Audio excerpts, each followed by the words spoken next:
to my channel. Today is very exciting because once again, the sunshine is out. Unlike last year, like I swear, last spring, it rained every single day. So this spring, thriving, absolutely thriving. Anyways, welcome to the start of a brand new reading vlog. I'm super excited for this week because I am still in that mood from like the last vlog that I did where I want to read every single book in sight. And actually, the hardest part of reading right now is narrowing down which books I should prioritize because I want to read everything. But I have indeed picked out a little bit of like a mood TBR for the week. I love doing this. I will say that I always give myself permission to ditch the TBR. So the books that I'm showing you, I think are the books that I'm reading, but I might not just stick to this TBR stack because I'm a mood reader, you know, and like you gotta go with the flow in life. So these are the books that I think I'm going to be prioritizing this week right here. Let's start with the one that I think I'm gonna start with. I'm the most excited about right now,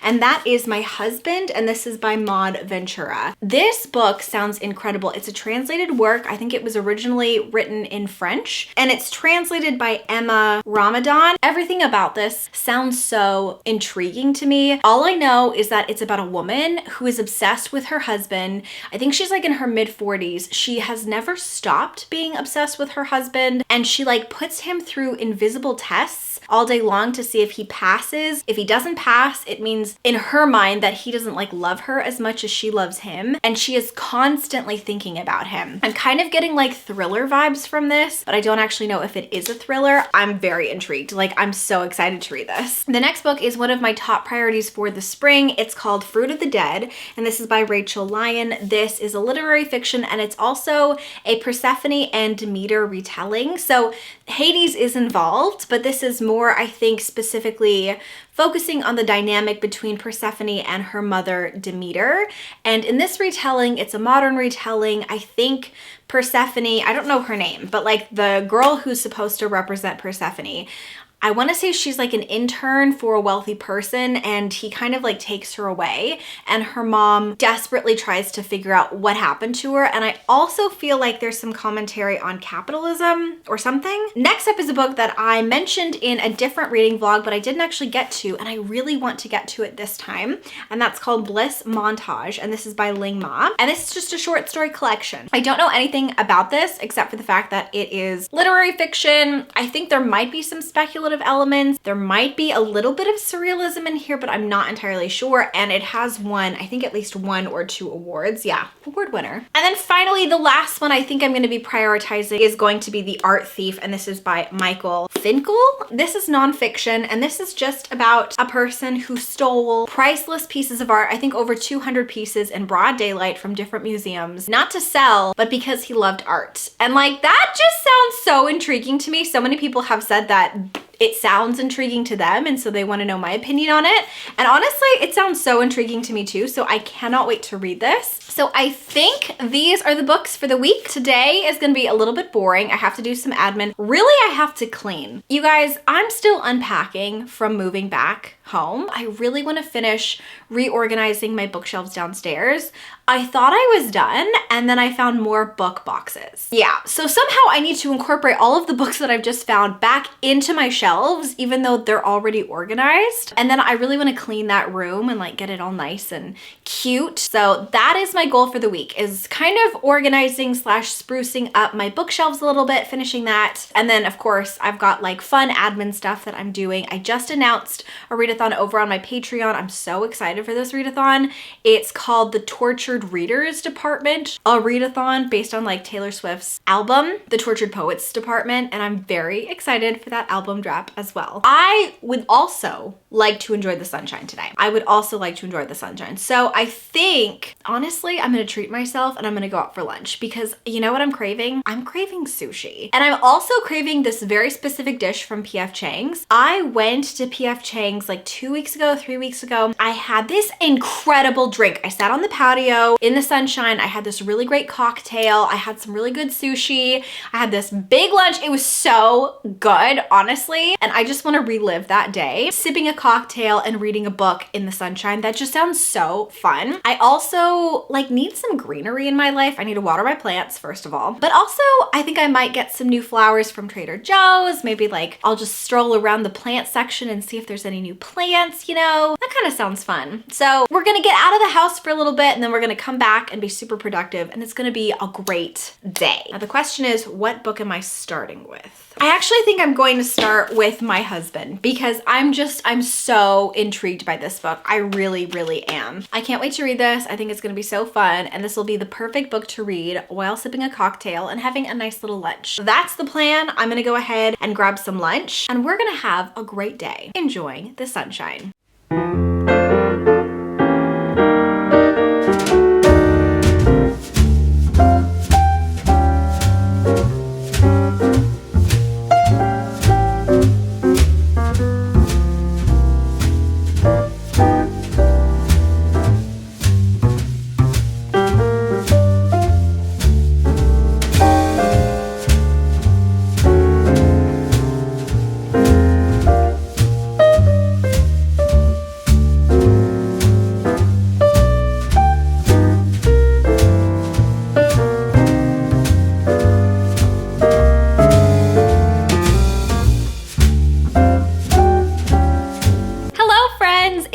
The next day, and would you believe it?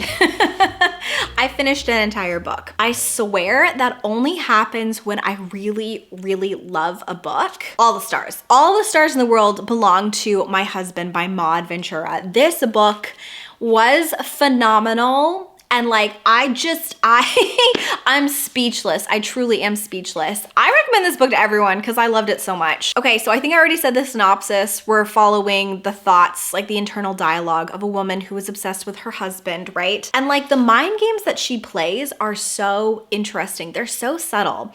It's a very, very subtle, almost delicate version of Gone Girl. I loved it, except kind of not, but like also kind of. I cannot express to you how much I loved it, and I also can't say why I loved it because it'll spoil certain things. One of the reasons I loved this was just the writing. Like, it wasn't just the fact that the plot was interesting, but also it was the writing. There were so many stunning passages in here that I thought were just so intriguing and so well done. I also feel like a lot of this book is really relatable because while I don't think most of us, hopefully, are playing a lot of mind games in our relationships, I think it is really easy to get inside your head when you like a person and to almost like test them without you even knowing that you're testing them. Like if they don't text you back right away, or if they open your messages but don't respond, or if they're somehow really busy but they're making time for other people. It's interesting because I feel like a lot of the thoughts in here at first seem really extreme, and then you can kind of see bits of truth in what the wife is saying, and some of it is oddly relatable but just stretched, I think, for fiction. And it was just really good. Like, it was really, really well written. I also felt like the meditations and reflections on love itself and how crippling it can be as an emotion, I thought personally were very relatable. So much of this book is talking about love and how this author doesn't want to feel as much as she's feeling in her relationships, but she just can't help it, and how she both loves love and despises love because of what it reduces her to. And she mentioned several times, I don't want to be a woman who is obsessed with her lover, but at the end of the day, like, I am. And it was just really well done. Like, it was interesting, thought-provoking, intriguing.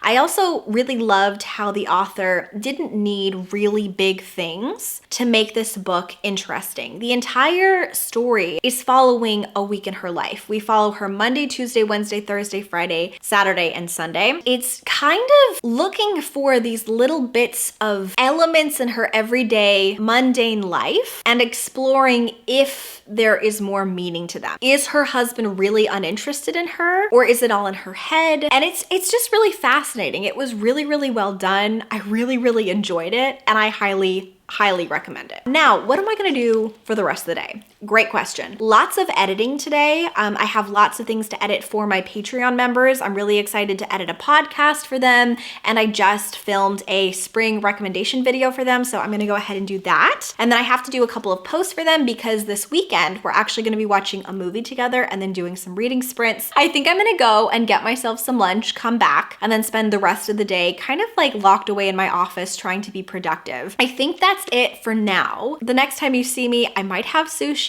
I might be working, or I might be about to start my next read. So I'll see you then, whenever then is. Okay.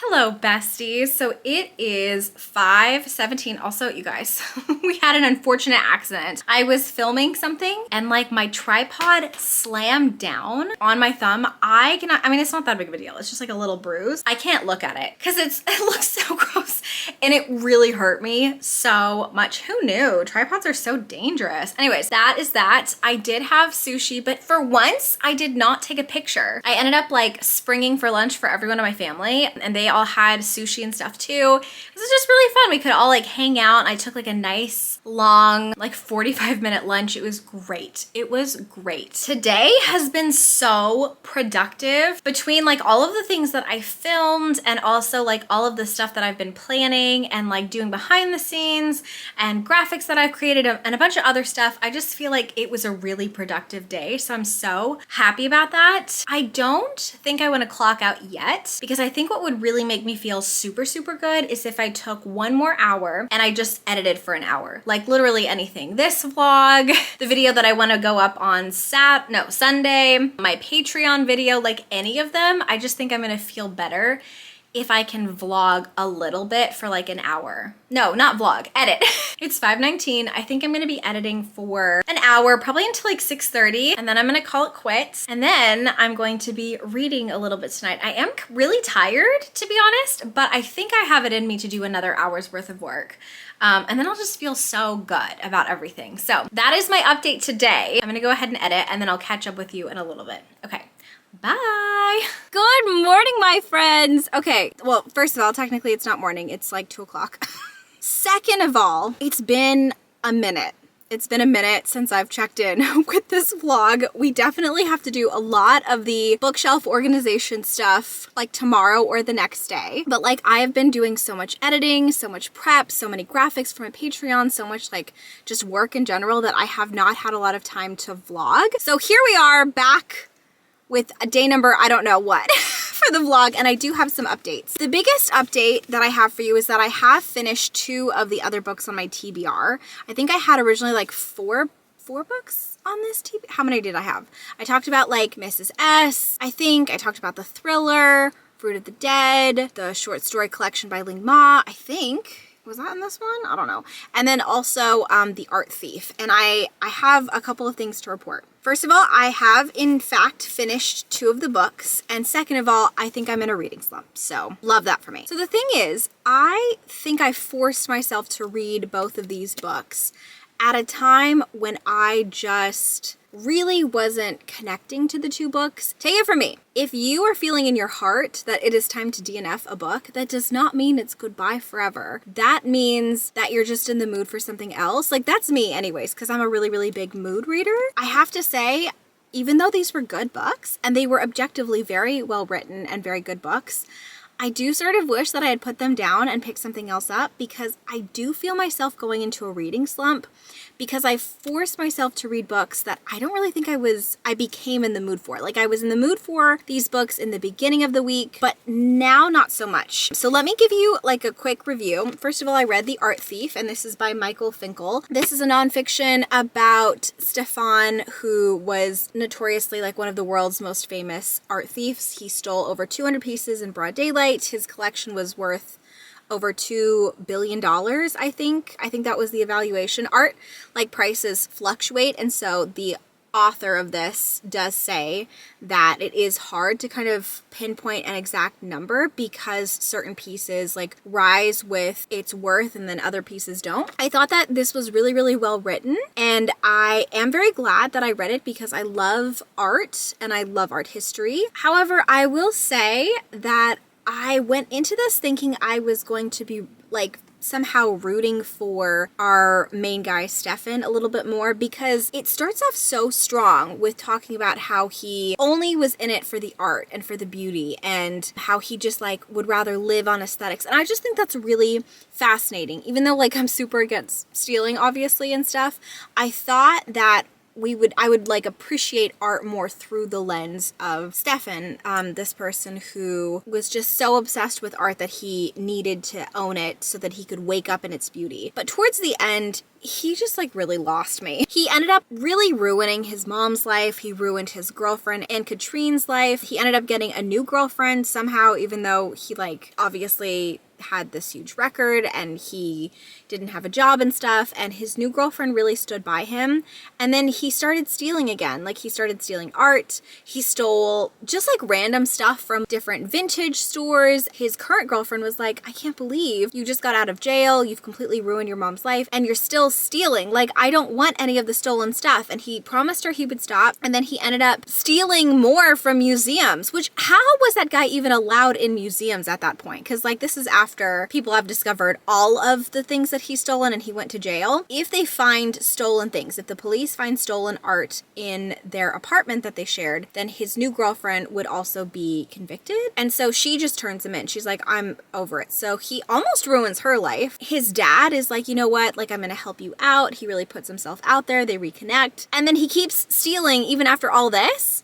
And his dad is like, I don't know what to like. I've spent so much money on like lawyers and I've really stood by you and I've said that you don't have an addiction to stealing, but clearly I was wrong. So I thought at first it was romantic. Like, oh, he's stealing art because he loves it. He doesn't want to sell it. He loves it. But then towards the end, he sells the art. He steals and he puts his own pleasure for stealing and owning things above like everything else. And the more I thought about it, the more I was like, it's actually really not romantic at all, because he's stealing these pieces so that no one else can see them except for him. Just 200 pieces is so excessive. Towards the end, I just really fell out of love with the subject of this nonfiction. I do think it was interesting and I think it was well written and very well paced, but I think because I ended up not really liking the guy very much, I didn't enjoy my time quite as much with this book, but I thought it was a very well written book for sure. So if you like art and that sounded interesting, like an art thief to you, maybe pick it up, but I didn't really care for him after a while. Then I finally finished Bliss Montage by Ling Ma.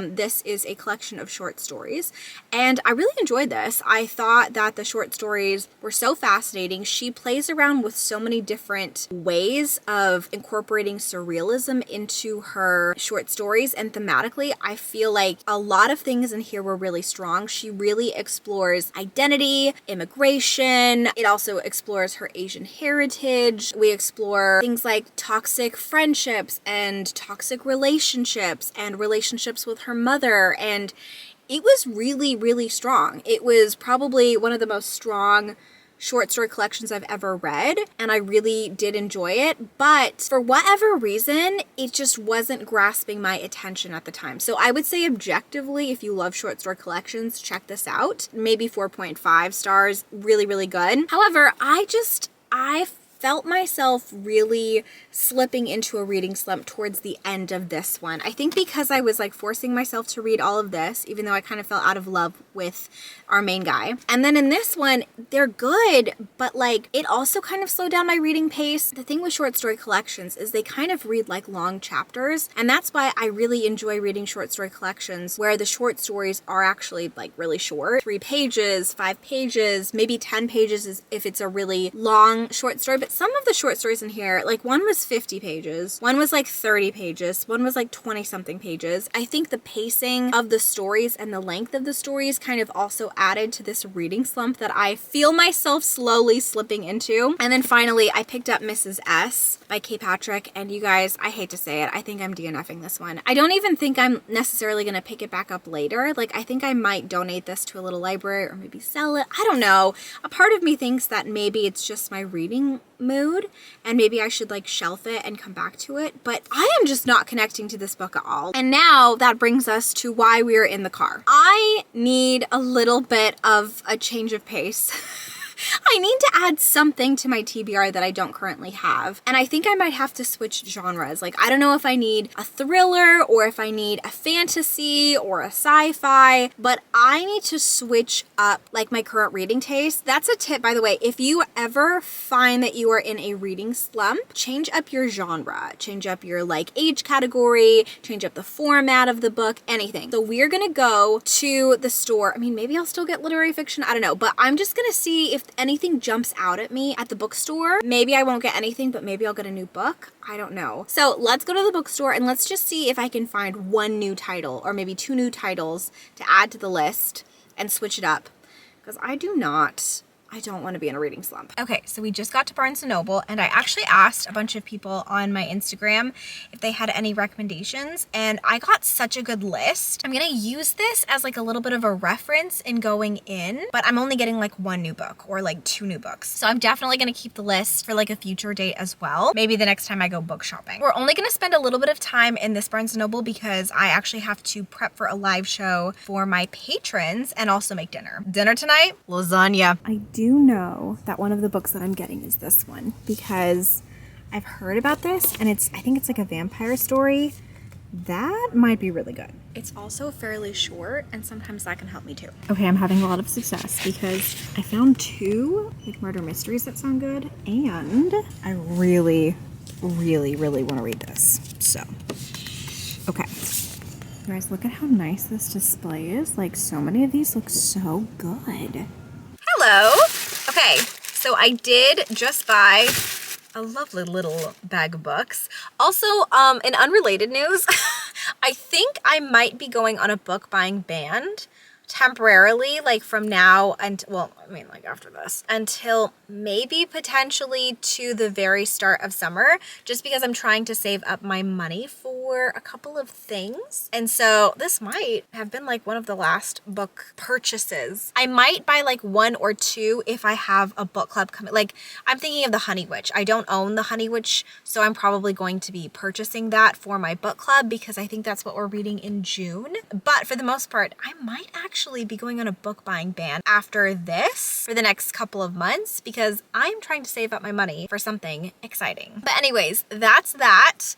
I will show you all of the books that I got in just a little bit, but right now I think I'm going to make my dinner because it's a little later. So I'm going to be making lasagna and I'm having that with like a nice yummy Greek salad. And then I have to prep for a live show because tonight I have a live show with my Patreon members. We will be discussing our middle grade book club, which is the Whimsy and Wit book club. We are talking all about The Ogress and the Orphans by Kelly Barnhill. I can't wait to discuss that with everyone, but I need to like make sure that that's all nice and prepped. And I also really want to go eat my dinner. I will catch up with you later tonight and we will pick out our next read together and then I'll show you everything that I got at the bookstore. Okay. By the way, I'm definitely not making lasagna from scratch. This is my favorite take and bake lasagna ever. It is so good. When they say world's best, they mean it. Hello, besties. So the live show went so well. I freaking love my patrons so much. So much. And we just had like the best discussion ever. We were talking about The Ogress and the Orphans, and it was just such a great discussion. It was so fun and silly and just, I just love them and I had so much fun. I know I said I would give you a little bit of like a book haul when I was done with the live, but honestly, there is not enough light in the library room to do that, and I want it to be somewhat cute. So I'm gonna do that in the morning, but I am gonna show you what book I have decided to read. So it's a little bit of like a spoilers for one of the books that I purchased, but it is Yumi and the Nightmare Painter. This is a fantasy by Brandon Sanderson. I just love Brandon Sanderson. I feel like he can get me out of a reading slump like no one else. So I'm like really excited to read this. I think it'll be really fun. I do need to do some edits and things, but I think I might be a little bit naughty and like not edit right now because it's 8 o'clock. And I'm trying really hard. It's tough, I think, if you're a content creator to like, if you have stuff to edit, you need to edit. But I think I might just wake up early and edit a little bit because that video isn't even going up until Sunday and I really want to read. So I'm thinking right now I might actually get ready for bed, put my skincare on, do a little bit of a bath or something, and then just like settle in and read this until I fall asleep. And hopefully this will break me out of the reading slump before I even get into a reading slump. So I'm super, super excited, and I will catch up with you tomorrow. Bye. Hello, friends. Okay, it has been a day or so, I think, since the last time I updated you. It is finally time to organize my bookshelves. And let me tell you, besties, they are looking, well, let's say rough. What actually happened was I spent yesterday kind of like taking a lot of the stuff that was just in this room upstairs to my bedroom, because I still had quite a few boxes in here that should be in my office or my bedroom. And so I spent hours actually doing that. And then I took all of the books in boxes and then also that I found while unpacking my other rooms, and I brought them down and I kind of just like shoved them back where my bookcases are, but they're not organized at all. And so today we are going to go through and I'm going to organize and try to put back the books that I found in their respected homes. Okay, so just so that you know, this shelf, these are more like classics. And then the first shelf behind me, these are like lit, fake, and contemporary, some romances at the top. There's like a random Christmas section. Then I have all of my thrillers and dark academia. Then it goes into surrealist and magical realism. Then everything else is kind of fantasy. Upstairs in my room,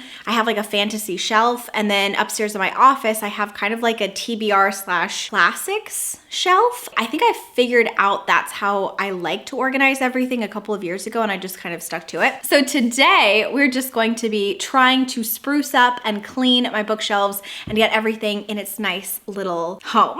Before I started the bookshelf tour though, I wanted to give you a little bit of an update. The last time we talked, I said that I was going to be starting this book, which is Yumi and the Nightmare Painter by Brandon Sanderson. However, I actually decided that I was going to save this for a different vlog because I only have one other book that was on my original TBR. Mrs. S was not even on my original TBR. I have no idea why I thought it was, but I only have one other book to like try to complete, and then I think I will have hit, if not every single book, then a lot of the books on my TBR for this week, and that is Fruit of the Dead. And so I decided actually to start reading this, and I'm really glad I did because it is so good. It is definitely more serious and like tense of a topic. The whole time I'm reading it, I kind of feel like anxious because it kind of gives me the vibes, or the same vibes as My Dark Vanessa. We're dealing with a man who is obviously like ignoring the power dynamics, or like taking advantage of the power dynamics of the situation between this girl named Corey, who is literally, she just turned 18. She's a baby, okay? And he's an older guy. And in addition to having an age gap power dynamic, he also has a very intense financial power dynamic because he is extremely wealthy. Like I think he owns his own island. So this is not a romance. This is a very dark literary fiction, and it's a commentary on so many different things. So this book is not intended to feel romantic, but I did just want to say, I think sometimes one reason why age gap romances work in the romance genre is because most of the protagonists who are a little bit younger in the relationship, they are the ones pursuing the other person, and they are the ones with the power. I think if you're going to have a healthy age gap, first of all, they have to be older than freaking 18. That I know that's like, she's considered an adult, but give me a break. She's 18 years old.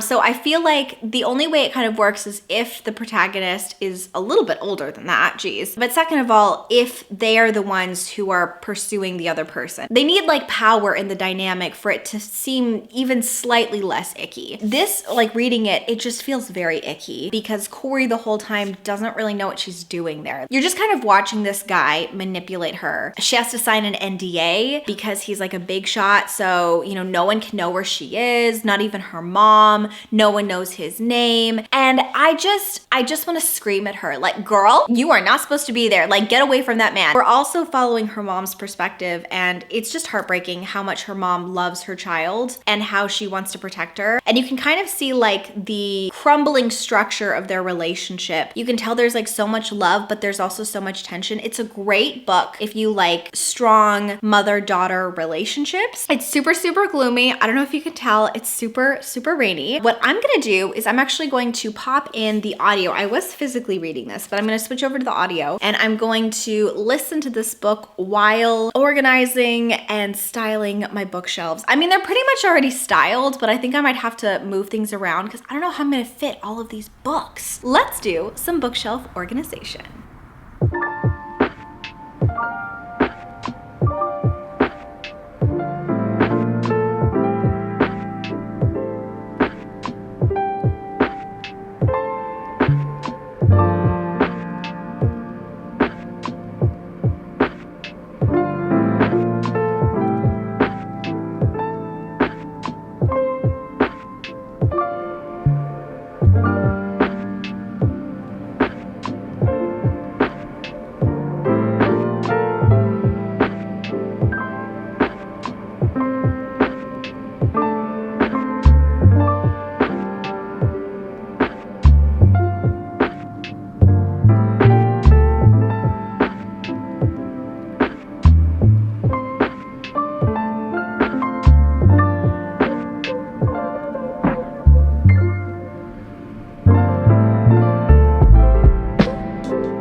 Hi besties. So I've officially organized my bookshelves and I don't, there is no glow up like bookshelf organization. And I mean that. I feel super, super good about all the progress. Also, I've listened to, I want to say like another hour of my audiobook. You guys, it is like so intense. I love this take on Hades and Persephone. I'm actually a really big fan of the romance version of Hades and Persephone, but I do think that there is something really tragic about it. You know, in the myth, Persephone was kidnapped and she was stolen away from her mom, and her mother, Demeter, loved her more than anything else. Like, Persephone was the light of her life. The relationship and bond between a mother and a daughter is, like, for me, in my life anyways, it's so important. My mom is my best friend. I think if I just completely disappeared without a trace and somebody kidnapped me, like, she would be so heartbroken that I don't think that she would do, and she wouldn't rest until she figured out how to save me, and my dad too. But it's just really heartbreaking because you can kind of see, I think the author is doing a great job at showing Persephone's perspective and how she feels like she is just messing up and she doesn't want to tell her mom that maybe she's scared and that she made a mistake. And you're seeing her boss just be an asshole. Like, he sucks so badly. I am so angry at this person. I'm also really frustrated because Corey, who, you know, again, is supposed to be Persephone, her mom in this tale is acting out of fear. And so she's kind of like yelling at Corey. The one time they have a conversation on the phone, she's like, "Where are you? Why aren't you home?" And as the reader, you're like, that is not what your daughter needs, because she already feels like she's messing up and that you're gonna be pissed off at her and like you were doing a bad job. Like, this is not what she needs. But then the story and perspective switches to the mom's perspective and she's just so panicked. Like, she just needs to know that her daughter is okay and she knows that the situation is bad. It's definitely an anxiety-inducing story, but it's beautiful. It's so well written. I'm so glad I decided to pick that up. So far, I think it's gonna be like a 5-star. It's really, really good. That's my update there, and that's my update here. Now, let's do the little mini book haul from Barnes & Noble. Okay, so in total, I got 5 books. I love a good book haul. I've got all the books here. Let's start with the book that I've already shown you, which is Yumi and the Nightmare Painter by Brandon Sanderson. I'm gonna be totally honest with you. I picked this up knowing basically zero about it. A lot of my patrons right now are reading this book, and I really trust their taste. We have very, very similar reading taste, and so I think I heard about this book from them. So I don't know a lot about this. I'm gonna go ahead and read the flap. It says, Yumi has spent her entire life in strict obedience, granting her the power to summon the spirits that bestow vital aid upon her society, but she longs for even a single day as a normal person. The painter patrols the dark streets dreaming of being a hero, a goal that has led to nothing but heartache and isolation. Suddenly flung together, Yumi and Painter must strive to right the wrongs in both of their lives. I didn't realize this, but the rest of the books are all thrillers and mystery, and I think one is like a horror. Let's start with the horror book. So this will be perfect actually, because I think I'm gonna do a 48-hour thriller, mystery, horror readathon with my patrons soon, so that's really exciting. But the first one I got was this one called Mother Thing, and this is by Ansley Hogarth. So many people really, really loved this book when it came out. I saw this everywhere on Book Talk, on Bookstagram, and even on BookTube. I was intrigued, but I didn't pick it up. And then when I was strolling Barnes & Noble, I read the back and I was like, that sounds so good. So all I know is that this is about a woman who is being haunted by her mother-in-law. And I just think that sounds perfect. This is considered like literary fiction horror, which I actually really enjoy. I'm hoping it's a little bit funny because I feel like the idea of being haunted by a mother-in-law sounds kind of funny, but either way, can't wait to read this. Next up, I picked up a classic. It's kind of like a whodunit, but it's also a locked room murder mystery concept. And this is called The Decagon House Murders. And it says the Japanese cult classic mystery by Yokito Ayatsuji. I'm gonna look up how to pronounce that actually. This is a Japanese bestseller inspired by Agatha Christie's And Then There Were None, which is such a great book. It says the lonely rockbound island of Tsunojima is notorious as the site of the series of bloody unsolved murders. Some even say it's haunted. One thing's for sure, it's the perfect destination for the K University Mystery Club's trip. But when the first club member turns up dead, the remaining amateur sleuths realize they will need all of their murder mystery expertise to get off the island alive. Very excited.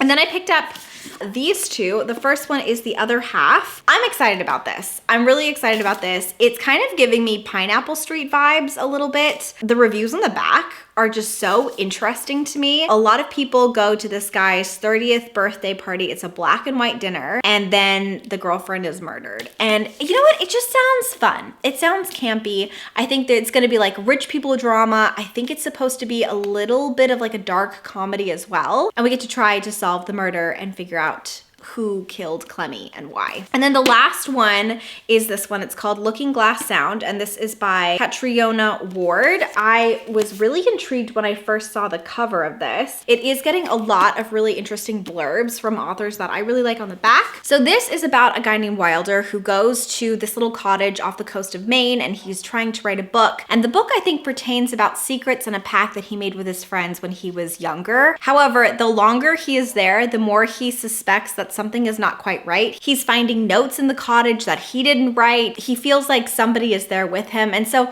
there's like this weird, possibly speculative element to the book. And it sounds really, really intriguing and interesting. And I can't wait to read it. And that is my little book haul for the week. But now you guys, it's kind of late. I'm gonna make myself some dinner. I'm gonna go ahead and continue reading my book, and I will update you hopefully very soon with a reading update. Bye! Hello friends! I just realized that I forgot to close out this vlog and my camera battery is now dying. So really quickly, I just wanted to go over the books that I discussed this week because I did read quite a few that I really enjoyed. Let's get the elephant out of the way. I DNF'd Mrs. S. I don't know if I'm gonna keep this or not because I hate to say it, but I was just really bored. I have high hopes, but maybe not for this book.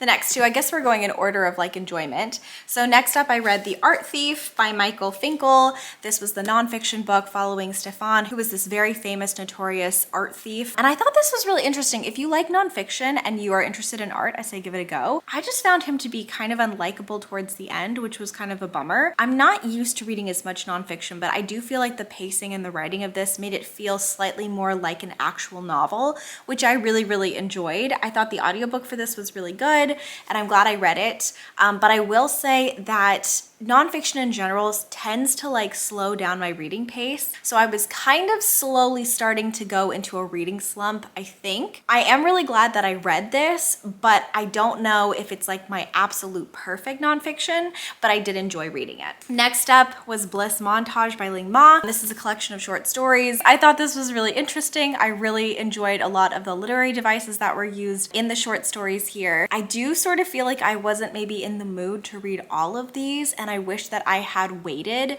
because I think that this could have easily been a 5-star collection. Yeah, like a 5-star overall for enjoyment if I had maybe not pushed myself to read it right at the minute. So this is your reminder. If you are not in the mood for a book, there is no shame in putting it down because maybe it's not the right time to read it. My enjoyment for it was probably around a 4-star, even though I was not necessarily excited to pick it up. I just think that the stories were a little bit long for me, but I really, really enjoyed the writing and I thought some of these were really, really great. Next up, we have Fruit of the Dead by Rachel Lyon, literary fiction, Persephone and Demeter retelling. Tonally, this is sad, okay? So don't pick this up if you don't want a sad, melancholy little book. Even the ending was very heartbreaking and it's gonna leave you feeling sort of the way My Dark Vanessa left you feeling. Glad you read it. I thought it was brilliant, but sad. The tone of it, even at the end, you're like, oh shoot, this feels very hopeless. And I think that the author did a really great interpretation of the myth and just kind of like making it modern. Also, I said this had like a take on capitalism and it doesn't. Actually, I feel like it more has a take on the pharmaceutical industry and big pharma and a bunch of other stuff. And so it was a very interesting commentary on like drugs and prescription drugs and a bunch of other things. It was sad. I thought it was sad, but it was beautifully written. I'm glad I read it. I do recommend it, but I don't recommend it if you're looking for like a light, happy, fluffy read. That's not this. It was really sad. And then finally, one of my new favorite books. I am so excited to talk about this in so many different upcoming videos because I loved it so much. My Husband, and this is by Maud Ventura, 5 stars. I was talking to some of my patrons about this book and actually we agreed that it was more of like a solid 4.5 star book until the end. And then the end, like the last 15 pages, ooh, 5 stars, like all of the stars. It was so, so, so good. Could not recommend this more. I had the best time reading it and I'm so, so glad that, yeah, I ended up finding this in this vlog. That is it though. Those are all of the books that I read for the last week and a half.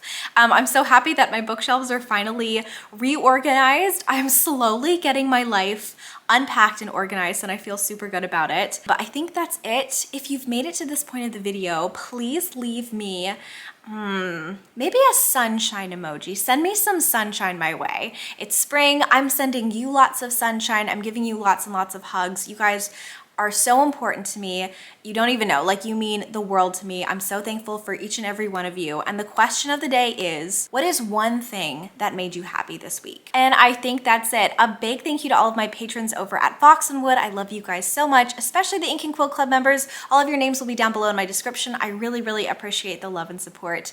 And I will see you guys very soon. So until next time, book lovers, keep your head in the clouds and your heart in a book. And I'll chat with you a little later. Bye!